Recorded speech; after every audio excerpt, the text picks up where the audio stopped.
Thank you for inviting me and for you guys being here. First, my name is Kibwe. It's all good. I just didn't want other people to come to me and call me Kibwe, and I'd be like, correcting everybody individually would be kind of a jerk move. But so first of all, I just want to say thank you to all the presenters. There's just an enormous amount of heavy lifting that you already did. And so I want to acknowledge you for that. If you guys, can we give them a round of applause? So I'm going to talk really quick about what I do. I'm not going to hold you guys too long. So what I do with Empower You podcast is expose conversations like these, right? So I grew up in Gary, Indiana. If any of you guys are familiar with that, it's a interesting place to live and to grow up. You grow up a little bit different sometimes. And so we didn't have conversations like these. So just the rich amount of information that's freely flowing in this environment is not something I grew up with. And so when I graduated college, I decided to do something about that. So I created a podcast where I talked to over 100 different people about what they've been able to do to escape the environments that I grew up in that most people didn't escape. Okay, so we got students, young people, people in every level of demographic and economic status who are struggling because parents, organizations, leaders, guardians aren't giving them access to certain information. So when you talk about generational wealth, you know, on a holistic level, from an emotional standpoint, from a mental standpoint, which always affects your economic standpoint, we're talking about conversations. We're talking about access to information and the correct sources to get it from, right? We talked about the census, just you saying that it tells us the what, but not the why. Right, we got to know why. We have to know why we continue to trip up. We have to know why, you know, communities of color are consistently behind, you know, and so conversations like we're having today give all of us a great understanding. So now we all feel good, or we feel some kind of way, and then we're going to leave and start to make different changes, correct? But how many people are not listening to this? How many people are not here in the room? How many young people can't take in that amount of information at a time? Because I think sometimes what we don't understand is that information, especially in 2022, is microdosed.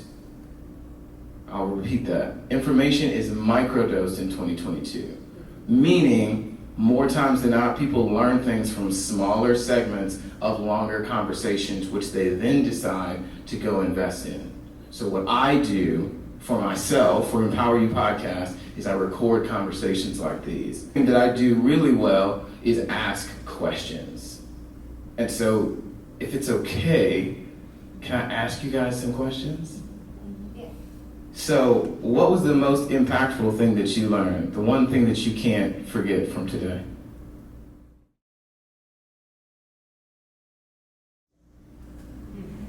That's the first time you've heard the phrase that racism is a system. That's big. That's big. Thank you for sharing that.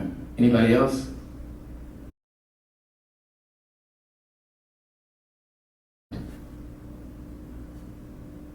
Now, I always knew about, you know, non-black immigrants, and I've studied some of the advantages that certain immigration ethnicities had when they came to the United States, based off of their specific skill level, based off of what they did in a community before they got to the United States, which at a specific time was the perfect thing for the United States. Like, there's a lot of different variables here, right? But it all builds around community and their ability to leverage one another's skill set, understanding, and their ability to communicate with one another. When we're talking about communities of color, African American communities, those were all punishable offenses to communicate, to leverage one another's skill set independently, and to seek out opportunities. To this day, too many black folks in one area raises a lot of eyebrows, right? Which means we're not allowed to gather. If we're not allowed to gather, we're not allowed to communicate. We're not allowed to communicate, we're not allowed to collectively seek out opportunities. So again, we're talking about generational wealth. I'm only here to tell you from a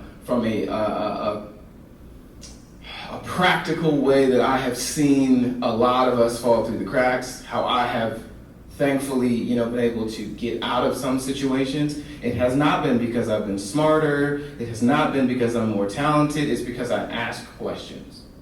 And I'm very grateful for the courage to do that because a lot of people don't ask questions. And so what I do with Empower You podcast is I provide a platform where we can ask questions. I provide a platform where I will collect as much information as possible and I disseminate that out. I'm really grateful for Dr. Pat and for even taking the time to put all of that together. That's a lot to carry.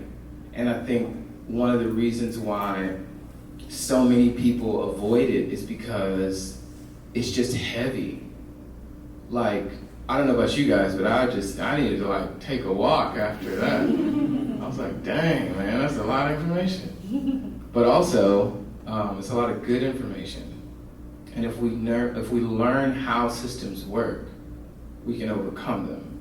But we have to do it in a way that we can communicate, right? We can we'll leverage one another's abilities, and we can seek out the opportunities to do so without sacrificing our dignity. See, what those Irish guys did, they sacrificed all of their dignity just to have the earning power. That's why people get so angry about when you mention racism, when you talk about because the dignity that is involved in racism, the lack of dignity that is involved in slavery, and do you know how low you have to be as a human being to own another human being?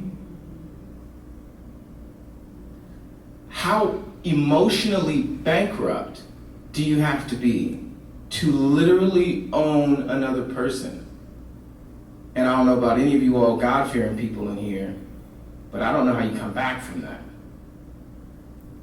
So when you talk about racism, you're not just talking about an economic system. You're talking about a heart system. You're talking about an ethics system that continues to rot away at the United States. And it's just taking several different forms at this point, whether it's gun violence, whether it's violence against women, whether it's trafficking. We have created a breeding ground for the most decrepit type of moral behavior, and we just keep tripping over it. So, again, thank you so much to all the presenters. I appreciate you guys for having me. My name is Kibwe Cooper, and I'm so glad to be here. All right, thanks.